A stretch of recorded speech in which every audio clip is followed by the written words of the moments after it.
Essa semana eu li na página de Facebook de um amigo meu a seguinte frase, que é um desabafo, né? Maldito vírus, maldito coronavírus, que não permite que a gente se despeça dos nossos melhores amigos.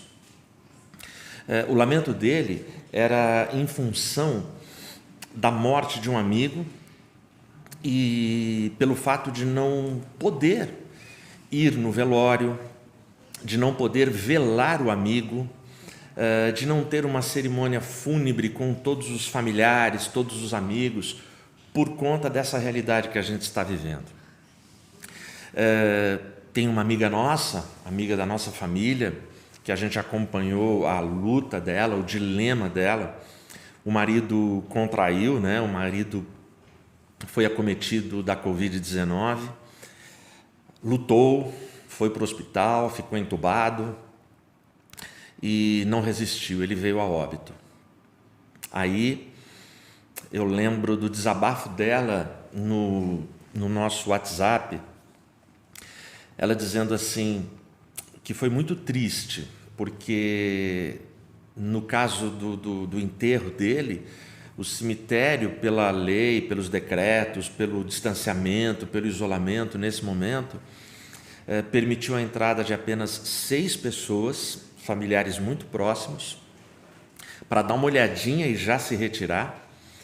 E no caso dela foi permitido algo em torno de 10 a 15 minutos para velar o seu marido.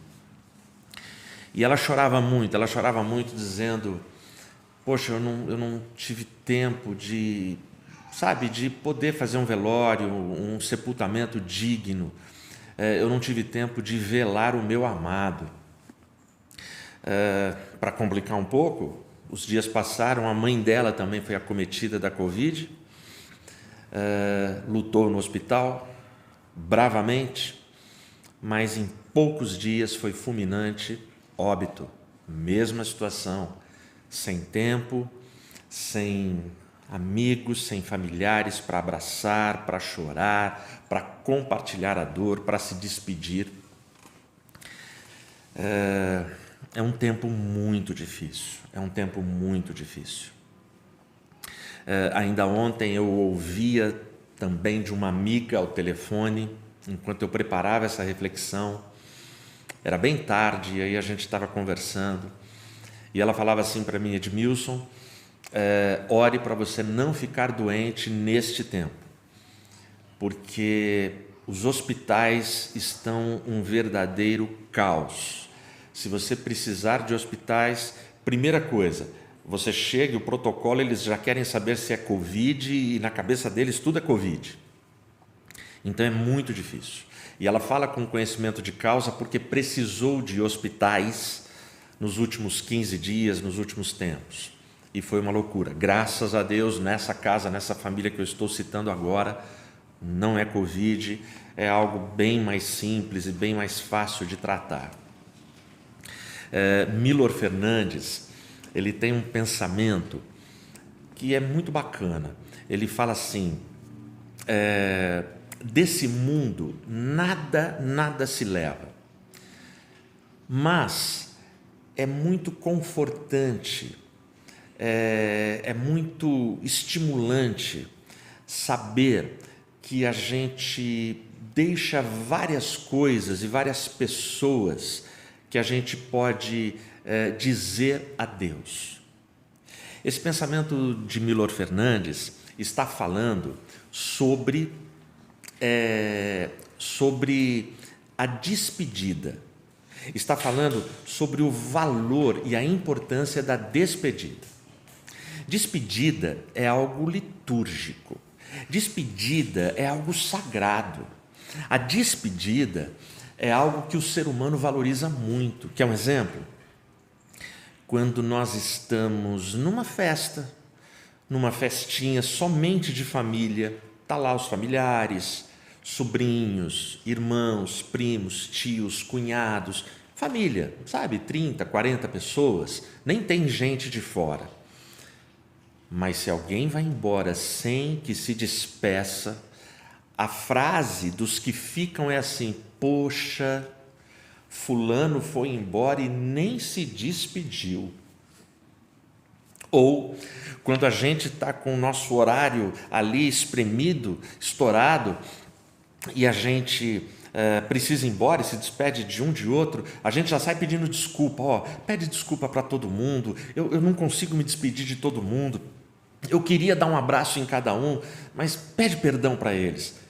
Porque a despedida, ela é importante, porque a despedida, ela faz parte do componente afetivo, espiritual, filosófico da nossa vida. Todo mundo quer terminar bem. Te convido para abrir a sua Bíblia em Gênesis 49, se você tiver com ela aí. Nesse capítulo, nós vamos encontrar o patriarca Jacó no último capítulo da sua vida. Nesse capítulo, ele está no seu leito para morrer. Mas é muito legal, porque o que acontece com Jacó é a dignidade que todos nós gostaríamos que acontecesse com a gente. Muitos conseguem isso que acontece aqui com Jacó, mas uma grande maioria não passa por uma experiência dessa. Neste capítulo, Jacó ele reúne os seus filhos e ele vai abençoar cada um dos seus filhos, ele vai direcionar palavras de bênção para cada um e, mais do que abençoar, ele vai profetizar na vida de cada um. Eu vou ler para você ter uma ideia o primeiro versículo e o 33, que é o último do capítulo, só para você entender o que está acontecendo. E Jacó chamou seus filhos e disse: reuni-vos, para que eu possa vos dizer o que vos acontecerá nos últimos dias. Percebe? É bênção e é profecia do patriarca na vida dos filhos. O último versículo: e quando Jacó terminou de dar ordens a seus filhos, ele recolheu seus pés dentro da cama e rendeu-se ao Espírito e foi reunido ao seu povo. Jacó aqui, ele adormece, ele dorme no Senhor. E aí ele tem esse privilégio, o privilégio de uma despedida, o privilégio de reunir toda a sua prole, o privilégio de poder dar o último abraço, dar o último adeus, dar um beijo. Jacó teve esse privilégio. Das palavras que ele profetizou e abençoou seus filhos, eu vou destacar apenas os versículos 9 e 10 para você, que são as palavras que ele direciona ao seu filho Judá. Olha o que ele diz aqui: Judá é um filhote de leão, Judá é um leãozinho. Da presa tu subsiste, meu filho, curva-se e deita-se como um leão, e como um leão velho, quem o despertará? O cetro não se afastará de Judá, nem o legislador dentre seus pés, até que venha Siló, e a ele se congregará os povos. Olha que texto assim tremendo.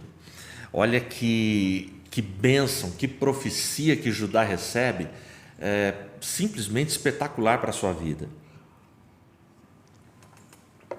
Ele chama aqui Judá de leãozinho. Que figura é essa? Na Palestina, naquela época, leões eram animais comuns. Leões faziam parte da paisagem. Leões eram os animais, era a figura preferida para simbolizar dinastias, reis. E por quê? Valentia, coragem, ousadia, os leões. Se você vai em Provérbios 30, versículo 30, lá diz que o leão dos animais é o mais forte e ele não foge de nada. Ou seja, o leão, além da sua beleza, da sua nobreza, ele reúne nas suas características qualidades e virtudes que o fazem merecer todos os títulos que ele conquistou e recebe até hoje.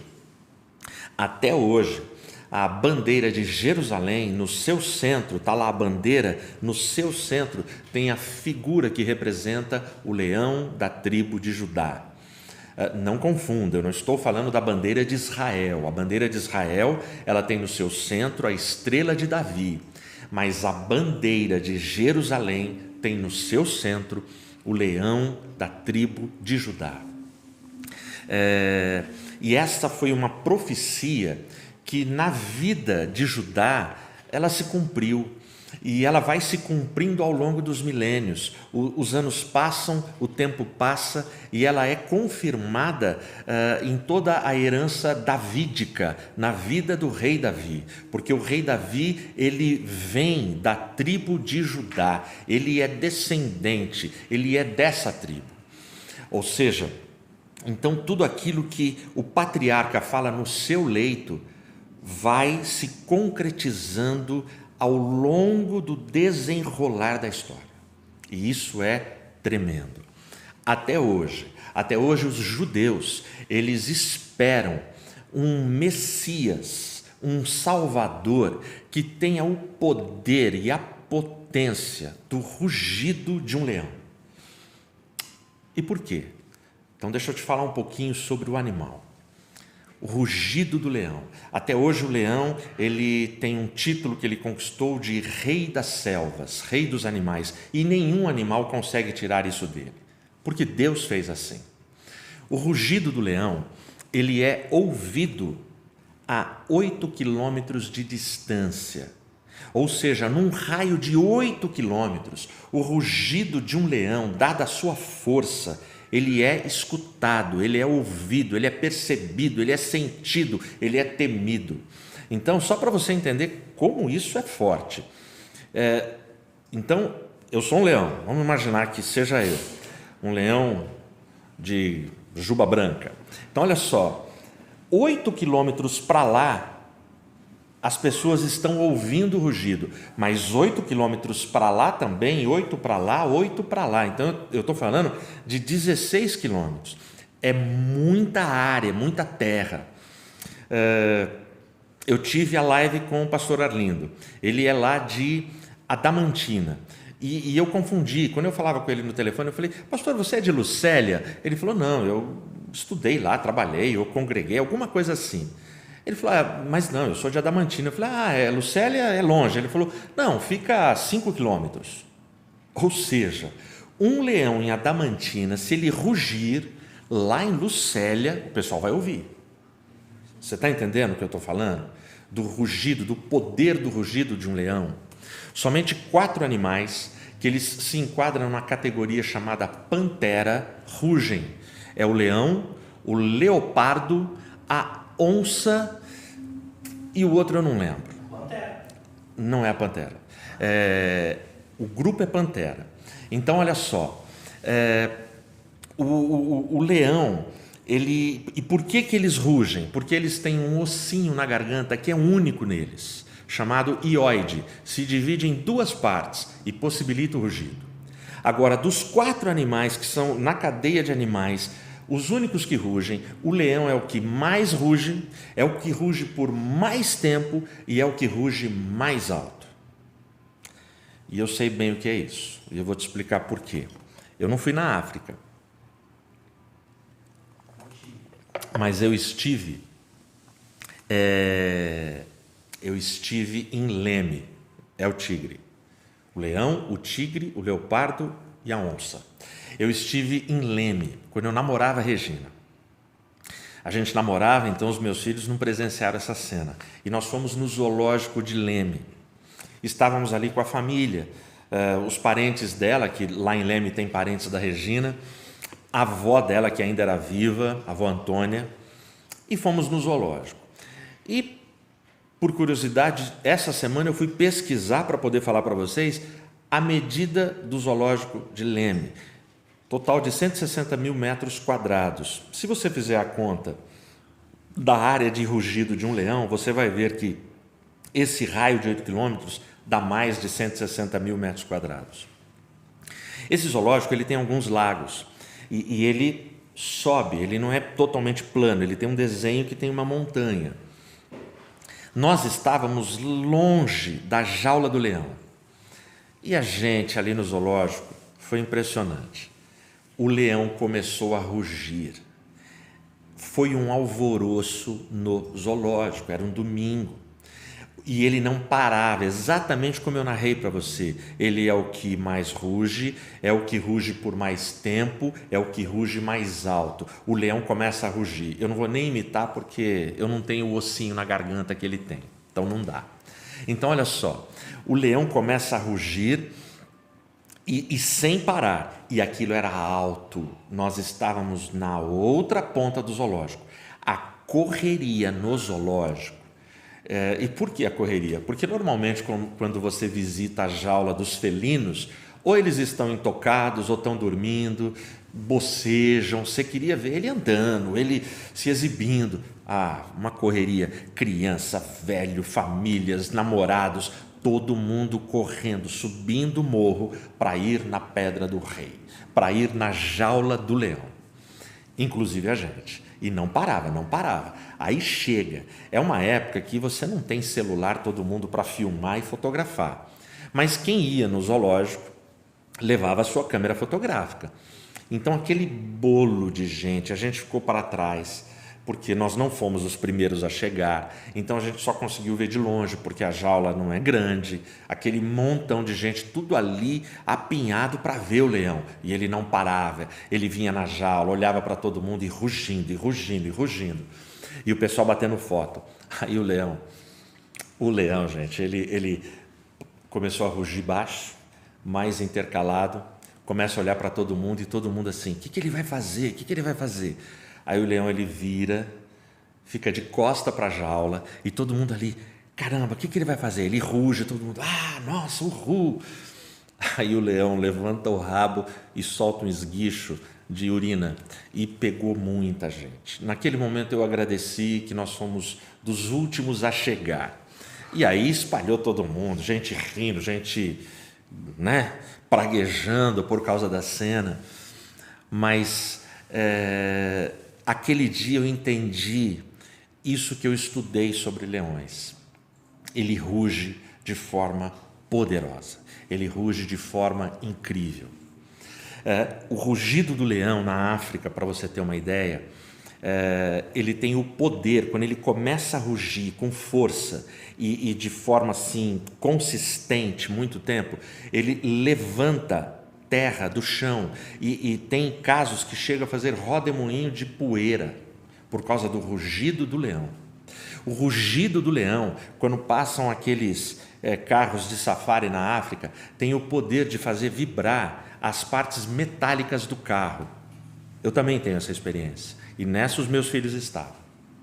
A gente foi uma vez visitar o Simba Safari, que não existe mais, em São Paulo. Ficava ao lado do zoológico. E, gente, que experiência.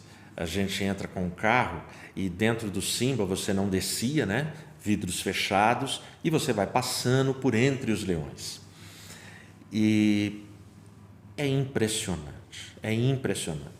Eu lembro, meu filho era bem pequenininho, o Mateus, ele estava sentado no banco de trás, e aí a gente vai andando devagarzinho, você vai assim, querendo ver leão, que apareça algum leão. Aí veio, acho que 2 ou 3 leões, aí eles chegam bem perto do carro, aquela cara enorme, com aquela juba. Aí eu falei, Mateus, tem um aqui. O meu filho, ele veio assim, eu sentado aqui no banco do motorista, a Regina no passageiro, o Mateus pequenininho veio aqui no meio, sabe, do banco de trás.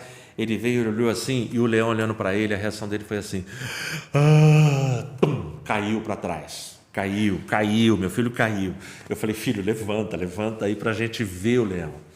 E esses leões passavam do lado do carro, e a gente assim, sabe, um vidro separava a gente. Aquele é o momento que eu orei muito, Senhor, que esse vidro não estoure, que nada aconteça, por favor, sabe? Mas assim, impressionante, e de fato, e a gente vai seguindo o passeio. Chegou um momento do passeio no Simba, que eu vi debaixo, sei lá, de umas árvores de sombra, alguma coisa como 40, 50 leões e leoas e filhotes, todos ali deitados, e começam a rugir, e o carro vibra com o poder do rugido de um leão. Agora, por que os leões rugem dessa forma? Pesquisadores elencaram alguns motivos por que os leões rugem desse jeito. Primeiro, eles rugem para afastar intrusos. Aí é o papel dele de defensor. Ele exerce o papel de protetor. Segundo, o leão ruge para assustar, para inibir, para amedrontar a sua presa. Ou seja, quando ele faz isso, torna-se muito mais fácil a caça para ele. Aí ele exerce o seu papel de provedor, aquele que vai garantir o alimento, o sustento de todo o bando. Ele ruge também para reunir o bando, porque quando ele começa a rugir, todo mundo sabe onde ele está e todo o bando se aproxima. Aí ele exerce o papel de líder. Ele ruge também, nessa hora ele ruge com muita força para conquistar e atrair a leoa. Aí é o papel de companheiro, de galã que ele tem, porque eu não conheço ninguém, até hoje eu não ouvi ninguém falar assim: eu acho o leão feinho, bonito para mim é a coruja. Não, nunca vi, eu não ouvi isso ainda. E em quinto lugar, e essa eu achei sensacional, o leão, ele ruge com força para dizer e deixar muito claro quem domina naquele território. Nesse momento, ele está exercendo o papel de governador, ele governa, ele está deixando isso muito claro. E isso fica muito claro na parte da noite. Olha que interessante. O período da noite é quando todo o bando se reúne para dormir, para descansar. É quando o bando está extremamente vulnerável, o bando está fragilizado, porque o bando está distraído, porque o bando não está atento se vai ter ataque ou não. E no período da noite, um leão, ele chega a rugir de forma intermitente, ou seja, sem intervalo, sem parar, por horas. Não é por longos minutos, não é uma meia hora, não. Ele por horas. Você está numa floresta, você está ouvindo aquele rugido que não para, e aquilo vai incomodando a sua cabeça. O que o leão está fazendo nesse momento? Ele está avisando todos os animais, todos os caçadores, todos os intrusos. Ele está dizendo o seguinte: quem governa esse território sou eu. Eu garanto esse bando, eu protejo, eu sustento, eu defendo. Então não se aproximem. E é muito legal essa característica do leão. Por quê?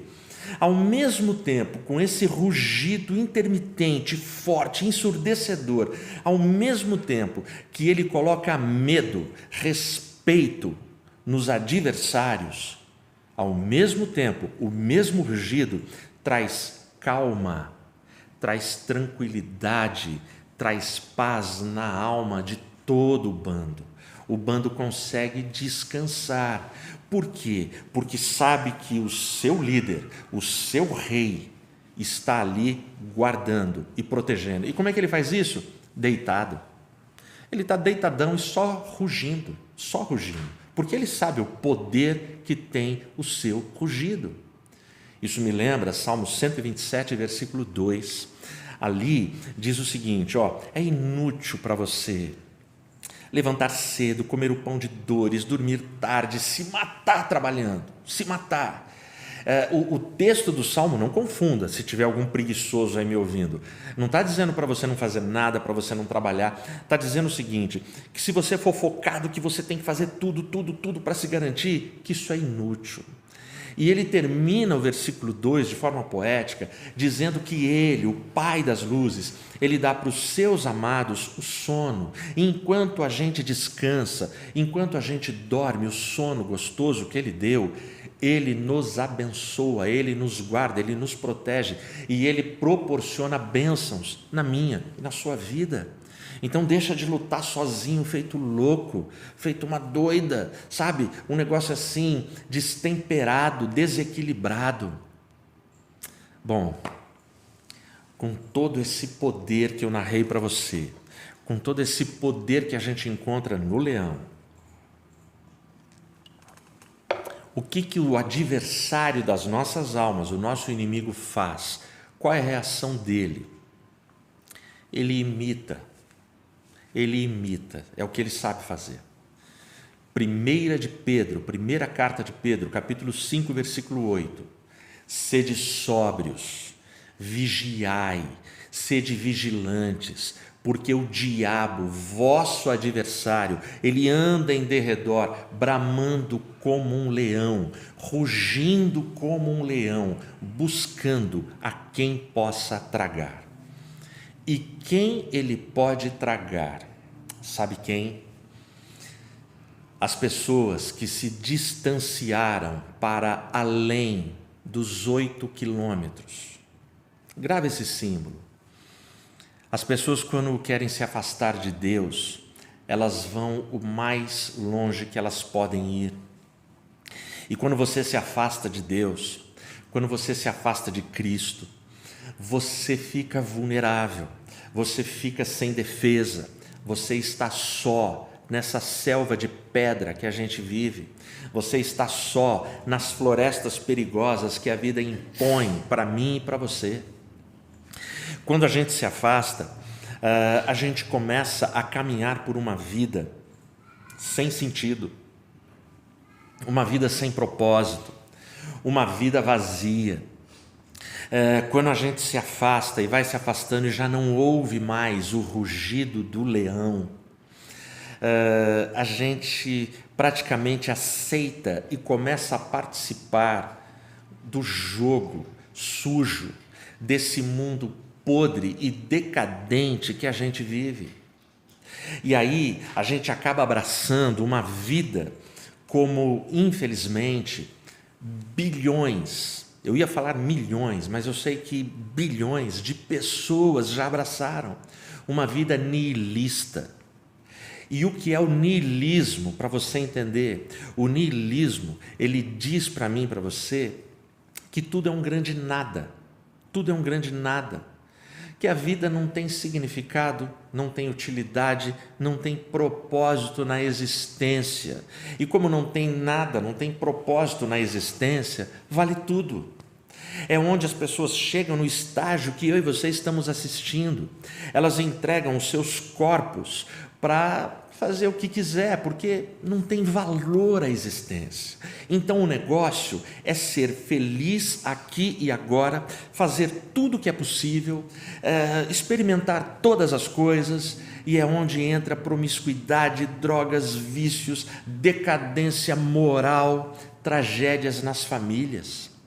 Tragédias entre marido e esposa, entre filhos e pais, entre irmãos, entre colegas, entre amigos, por causa de uma vida nihilista, de um estilo de vida que não valoriza nada. O que importa agora é o meu eu, é o meu capricho, é a minha sede. Mas a vida é só isso? Será que a vida minha e sua é só isso? Será que a nossa vida é reclamar do coronavírus, a nossa vida é trabalhar para pagar conta, a nossa vida é comer todo dia e dormir, acordar, levantar, e aí a gente vai levando a vida até que a gente envelheça, até que a gente adoeça, até que a gente morra de alguma coisa e acabou? Será que a vida é só isso? Será que é isso mesmo? Lá atrás, Gênesis 49, um pai, um patriarca velhinho, chamou seus filhos. E lá atrás ele falou para Judá, de forma profética: você é um leãozinho, você vai ser líder, o cetro nunca se apartará de ti, e os povos se renderão a ti. De quem ele estava falando? Como é que essa profecia se cumpre na narrativa histórica do planeta Terra? Abre a sua Bíblia aí em Apocalipse capítulo 5 e eu vou ler para você. Apocalipse capítulo 5 começa da seguinte forma: eu vi na destra do que estava sentado no trono um livro escrito por dentro e por fora, selado com 7 selos. O capítulo 5 de Apocalipse ele é uma continuação do capítulo 4. O capítulo 4 fala de um poderoso trono e daquele que se assenta no trono, o Deus soberano, o Deus todo-poderoso. E ele abre dizendo para a gente que aquele que estava sentado no trono, ele tinha um livro escrito por dentro e por fora, e ele estava selado com 7 selos. Essa descrição, o Todo-Poderoso detém nas mãos dele um livro, esse é o simbolismo, com as revelações da história, dos últimos acontecimentos, das profecias finais, das coisas que vão acontecer. E esse livro está escrito por dentro e por fora, é uma expressão que significa completude. Toda a história está narrada neste livro. Todo o sentido, todo o significado está narrado neste livro. 2. E eu vi um forte anjo proclamando em alta voz: quem é digno de abrir o livro e romper os seus selos? Note, então, o quadro é grandiloquente, o quadro é magnânimo, é maravilhoso. O Todo-Poderoso está no seu trono, ele segura um livro e agora vem um forte anjo. A palavra forte significa que dentro da hierarquia celestial, para esta missão, Deus designou dos seus melhores anjos. É um anjo poderoso, é um anjo capaz de realizar essa missão. E ele está falando que ele sai proclamando em alta voz: quem é digno de abrir o livro e romper os seus selos? Ele está procurando. A voz dele está falando nos 4 cantos do universo, da terra. Ele está procurando alguém que possa abrir o livro, porque não é qualquer um que possa abrir o livro. A palavra digna, quem é digno, significa o seguinte: quem é que tem moral? Quem é que tem poder? Quem é que tem autoridade? Quem que é legítimo? Quem pode abrir esse livro? E ele está procurando. Agora olha o 3. E nenhum homem no céu, nem na terra, nem debaixo da terra era capaz de abrir o livro, nem de olhar para o livro. Presta atenção. Esse anjo, ele vasculhou o céu. E céu, entenda todas as regiões celestiais. Apesar de todos os serafins, querubins, arcanjos, ele não encontrou ninguém capaz de abrir o livro. Na terra, eu e você sabemos que na terra existem pessoas com uma mente dotada de uma inteligência admirável, pessoas extremamente talentosas, pessoas muito capazes. Mas na terra também não se encontrou ninguém digno de abrir o livro. Embaixo da terra, até no mundo dos mortos, entre aqueles que já foram, ninguém. Ele não encontra ninguém. Ele vasculha nada, ele não encontra ninguém. E o texto é exagerado. Ele fala que não tem ninguém capaz de olhar para o livro. Tamanha a santidade, tamanha a unção contida neste livro. Aí, diante disso, a gente vai encontrar João, o profeta João, o apóstolo João, aqui no versículo 4, declarando assim: e eu chorava muito, porque nenhum homem foi achado digno de abrir e ler o livro, nem de olhar para ele. Eu fico imaginando se o livro de Apocalipse terminasse nesse versículo 4. Seria a minha tragédia, a sua tragédia, a nossa tragédia como humanidade, como raça humana. Eu chorava muito. Quando a gente pega no grego, a palavra usada significa assim, que João ele chorava sem parar e ele chorava alto. Todo mundo ali na ilha de Patmos estava ouvindo o choro de João. Era um grito, era desespero. E é exatamente assim que fica a alma humana. É exatamente assim que fica o ser humano. quando a gente não encontra saída, quando a gente já não tem mais esperança, quando a gente já não tem mais para quem pedir socorro, quando a gente já pediu para que um anjo poderoso nos socorresse, e a gente até vê esse anjo poderoso fazendo coisas mirabolantes, mas esse anjo poderoso vai atrás da bênção que a gente quer e não consegue a bênção que a gente quer, e aí você fala, meu Deus, e agora? E aí a gente chora muito. Esse é o choro quando a gente sente que naquele momento Deus não está dando uma solução, e naquele momento do versículo 4 de Apocalipse 5 para João não tinha solução. Existe um livro, a solução, a história, a revelação está no livro, mas ninguém é digno de abrir o livro, e João também não é digno, não achou ninguém para abrir o livro, e aí João, ele chora muito. Eu já chorei muito, eu choro muito.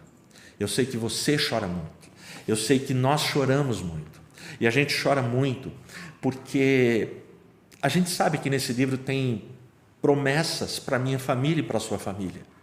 A gente já leu muitos milagres que aconteceram nesse livro, a gente já viu Jesus ressuscitar mortos nesse livro, nós já vimos Jesus fazer paralíticos andar nesse livro, a gente já viu Jesus ressuscitar crianças, dar vista aos cegos, andar sobre o mar. A gente já viu Jesus numa cruz nesse livro. Mas a gente também quer ver essas coisas acontecer na nossa família, na nossa vida, na nossa casa. E quando a gente não vê e essas coisas não acontecem, a gente chora muito. E a gente não precisa ter vergonha de chorar muito. João, o apóstolo, ele declara isso no verso 4. Eu chorava muito, porque a bênção está ali, eu estou vendo, foi me dada essa visão. Eu vejo o trono, eu vejo a glória, eu sei que tem um livro que tem a bênção, mas ninguém abre. A condição de João é uma condição minha e sua. Quantas vezes você vai na igreja, quantas vezes você se aproxima desse texto, quantas vezes você ouve uma mensagem como essa, e você fala, mas eu quero para mim, eu preciso da bênção, eu preciso de socorro, e o socorro não vem. E a gente chora muito, cara. A gente chora muito. E a gente chora muito porque choro, lágrima, é palavra que não pede explicação. Porque quando a gente chora, sem dúvida, a gente faz as nossas melhores orações. Dos céus, as mais lindas melodias foram ouvidas em tribulação, em meio às lágrimas. Mas olha o verso 5, olha o que vai acontecer no verso 5. E um dos anciãos me disse, não chores, eis que o leão da tribo de Judá, a raiz de Davi, ele venceu para abrir o livro e romper seus 7 selos. Aleluia. No verso 5 de Apocalipse, para minha alegria e para a sua alegria, se cumpre a palavra profética do pai Jacó para o filho Judá. Lá era um leãozinho, mas aqui é o leão da tribo de Judá. Você lembra que agora há pouco, quando eu citei 1 de Pedro 5,8, eu disse que o diabo imita? Lá no texto de 1 de Pedro 5,8 diz que o diabo anda em derredor como um leão. Essa expressão como um significa o seguinte, ele não é leão. Ele não ruge como um leão de fato, porque ele não é leão, ele é uma farsa, ele é uma fraude, ele é derrotado, ele foi vencido pelo leão da tribo de Judá, que cravou a nossa dívida e os nossos pecados na cruz. Então aqui o ancião, ele fala, olha, não chores, eis que, não é como um, eis aí o leão da tribo de Judá, a raiz de Davi. Jesus, ele é descendência da tribo de Judá, ele vem de Davi, ele cumpre essa profecia, ele venceu para abrir o livro e romper os seus 7 selos, aleluia. E olha a continuação, eu vou ler para você porque é tremendo esse capítulo.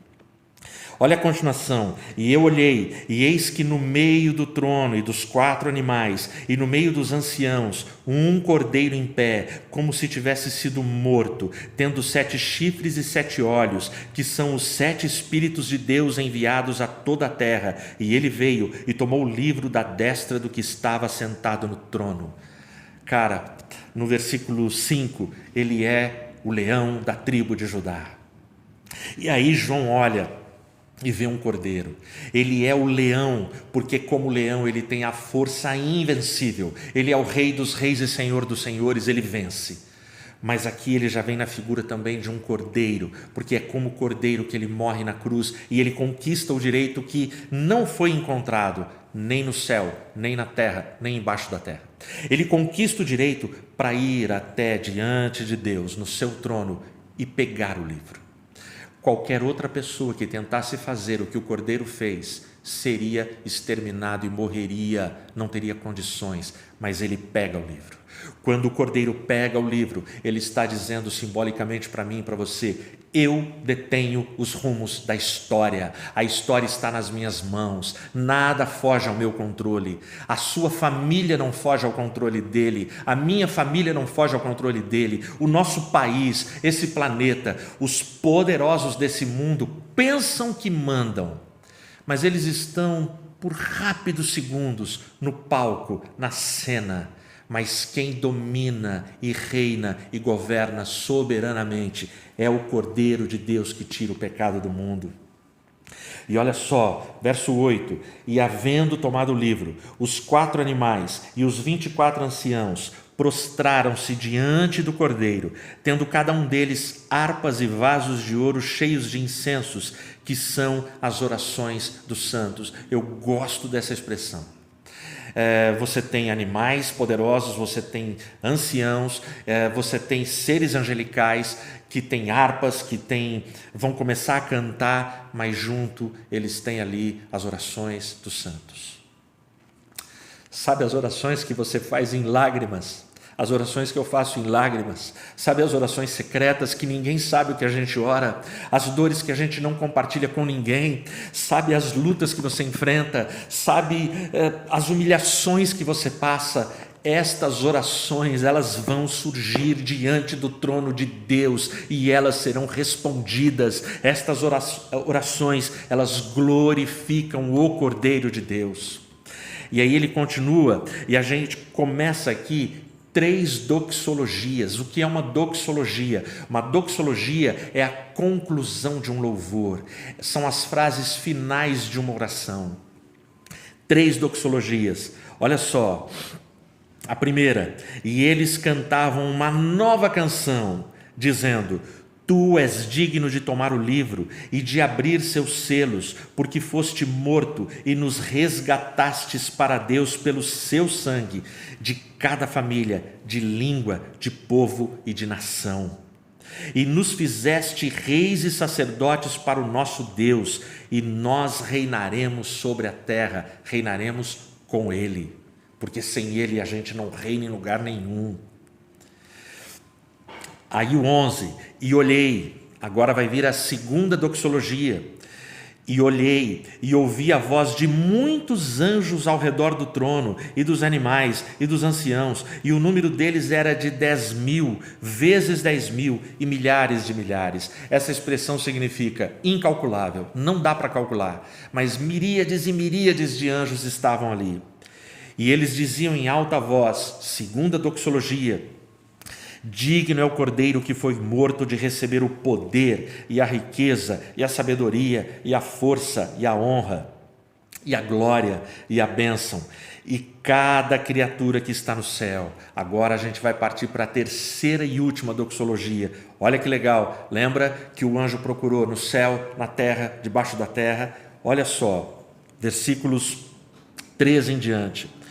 E cada criatura que está no céu e na terra e debaixo da terra, assim como as que estão no mar e tudo que neles há, eu as ouvi dizendo: bênção e honra e glória e poder sejam aquele que está assentado sobre o trono e ao Cordeiro para sempre e sempre.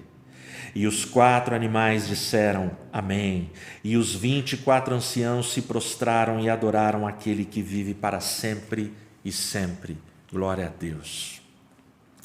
Ele é o leão da tribo de Judá. Ele adquiriu esse título e esse direito. Ele está rugindo por mim e por você. Ele continua defendendo os seus. Ele continua dizendo para o reino das trevas: os meus filhos estão no meu território e no meu território eu domino, não se aproximem.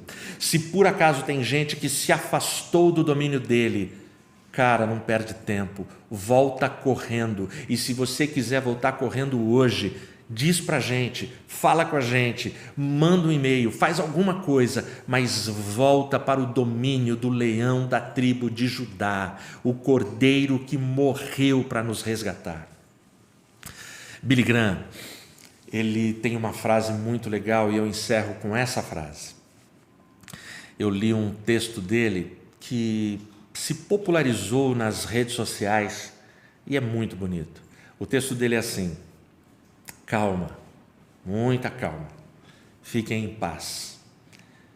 Eu já li o último capítulo da Bíblia e deixa eu dizer para vocês, tudo termina bem, aleluia. Ele domina a história, ele guarda, ele protege os seus. E por que a gente pode ter essa calma?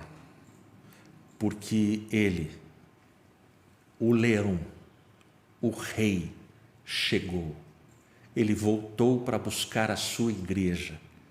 Portanto, esteja você e a sua família no território de domínio dele.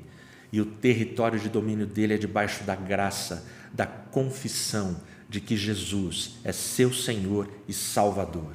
Que Deus te abençoe. Amém.